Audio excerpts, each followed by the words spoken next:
সকলকে আমার প্রণাম এবং শ্রদ্ধা।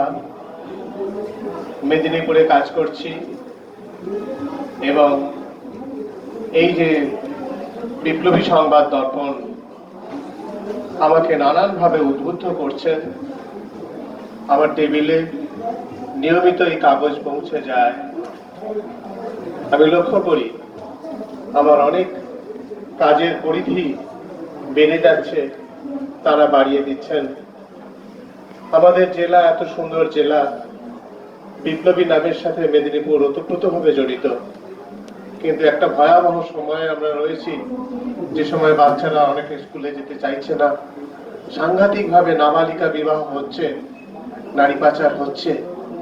এই যে বাস্তবতা, এর বিরুদ্ধে লড়াইতে বিবেকানন্দ বাবু আমাকে সহযোগিতা করছেন। বিভিন্ন এডুকেশনাল ইনস্টিটিউটে উনি আমায় নিয়ে যাচ্ছেন, তাদের সাথে যোগাযোগ করে দিচ্ছেন এবং ছাত্রছাত্রীদের মোটিভেট করার সহযোগিতা করছেন। আমার মনে হচ্ছে এটাই আজকের দিনের বিপ্লব, রক্তপাতের বিপ্লব নয়, কলমের বিপ্লব। ধন্যবাদ জানাচ্ছি বিপ্লবী সংবাদ দর্পণকে।